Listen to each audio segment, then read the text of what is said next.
What kind of people choose to sail into a world almost guaranteed to kill them?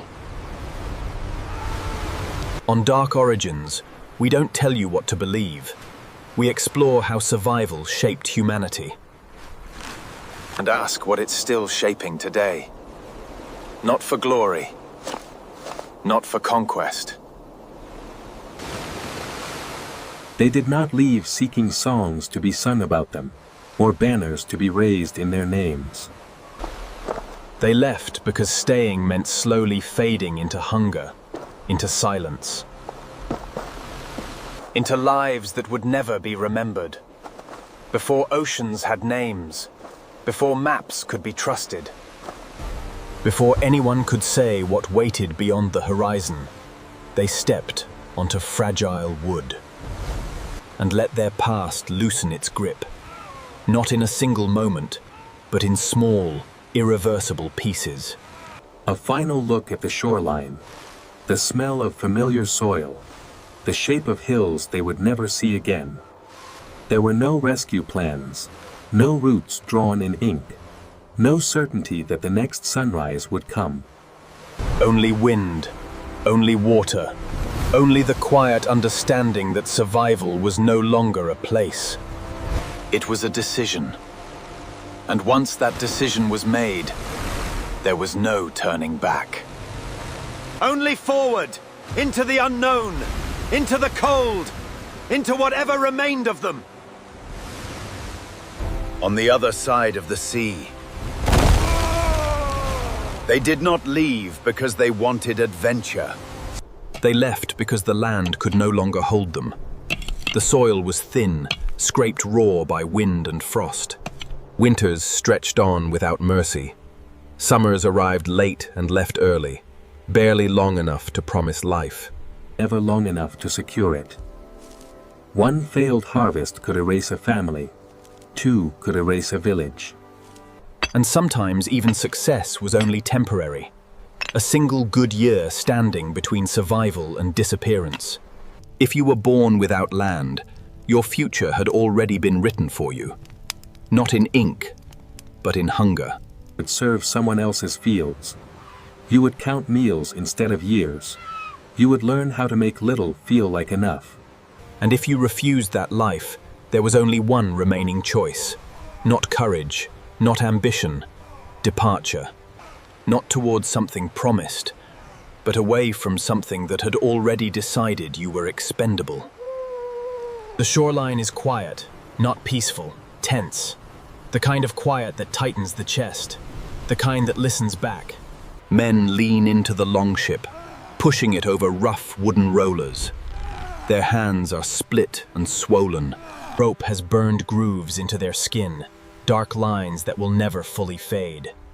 Pitch stains their fingers black, seeping into the cracks of their nails like ink. No one jokes, no one sings, no one looks up. This is not ceremony, this is not pride, this is labor. Every movement must match the next. Every breath must fall into rhythm. If one man slips, the weight shifts. If the weight shifts, bones break. If bones break, the journey shortens. They do not speak these rules, they live them. The ship does not care who you are. It only knows gravity, and gravity never forgives. Their ship was thin, flexible, and exposed. Not fragile, honest. No cabin, no walls to hide behind. No shelter from wind, rain, or the long bite of cold. Only open wood, open sky, open water. It did not challenge the sea, it listened to it. When waves rose, the hull bent. When storms struck, it yielded. Not out of weakness, but out of understanding, because the ocean does not negotiate. It does not care how brave you are. It only respects those who know when not to resist. Rigid ships snap, stiff men drown. Flexing keeps you alive.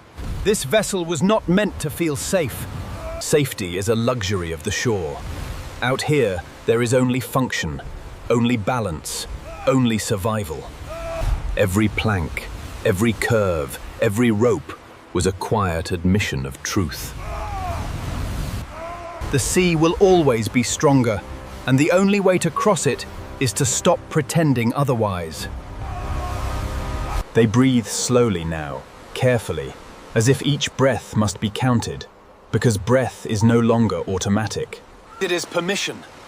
And once the ship floats free, everything they were stays behind with the land. There was no fire on these ships, no smoke rising into the wind, no warm bowls passed from hand to hand. No place to lie down and pretend the world was gentle. They ate their food cold, because fire was danger, because a single spark could erase everything. They slept sitting up, backs against wood, shoulders pressed together, sharing heat like a resource, not out of brotherhood, out of necessity, body against body, breath against breath. Every plank, every curve, every rope was a quiet admission of truth. Carelessness makes you slow, and in the open sea, slow is not inconvenient, slow is fatal.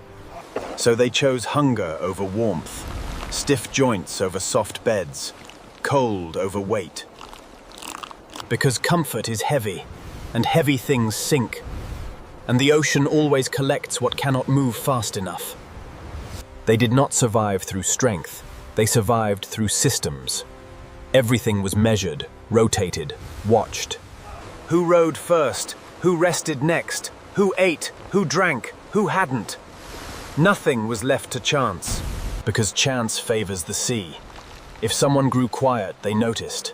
If someone stared too long into the dark, they stepped in. If someone stopped eating, they did not ask questions. They made him chew. They made him swallow. Not out of kindness, out of necessity. Because on open water, weakness spreads, fear spreads. Hunger spreads. One man slowing down means another must pull harder. One man collapsing means fewer hands on the oars. And fewer hands means the ocean wins.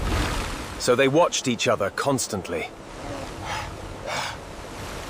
Not like brothers, but like engineers guarding a fragile machine. Because the ship was not just wood and rope, it was them. And if one part failed, everything failed. They did not fight storms, they aligned with them. When the wind rose, they did not curse it. They adjusted.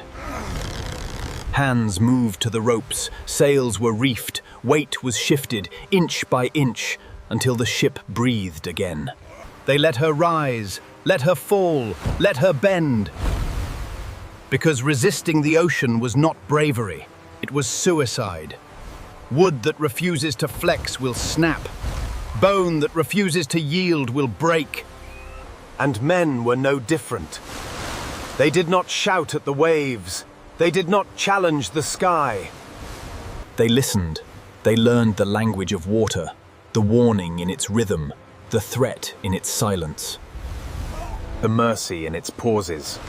Survival was not dominance. It was adjustment, correction, endurance. It was knowing when to hold and when to let go. Because in a world that cannot be controlled, the only thing that can save you is the ability to change. We remember Vikings as warriors. Men of axes, men of fire, men who took what they wanted. But warriors do not survive oceans. Systems do. Storms do not care how brave you are. Waves do not respect courage. Cold does not pause for honor. The sea only answers to preparation. They were not reckless. They were exact. They measured weight, counted mouths, tracked strength, anticipated failure before it arrived. They did not worship chaos. They built against it. Their ships were not symbols of power. They were solutions. Their routines were not traditions. They were safeguards. Their discipline was not harshness. It was insurance. Because out there, beyond sight of land, mistakes do not teach lessons, they kill. So they engineered their lives the way others forged weapons, with intention, with repetition, with no room for illusion. And that is why they lived. Not because they were fearless, but because they were ready. So what kind of people choose to sail into a world that wants them dead? Not monsters, not legends, humans. Men and women who understood something most civilizations never do. That survival is not about overpowering reality. It is not about bending nature to your will. It is not about shouting louder than the storm. It is about listening, about noticing patterns. About reading warnings, about knowing when to push and when to yield. They did not see the world as an enemy. They saw it as a system that could be learned, anticipated, respected.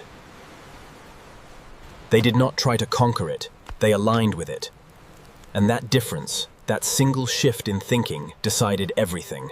Who would vanish into the dark, and who would remain quietly, patiently, long after others were forgotten. Because history does not remember the loudest. It remembers the ones who endured. On Dark Origins, we don't tell you what to believe. We explore how survival shaped humanity and ask what it's still shaping today.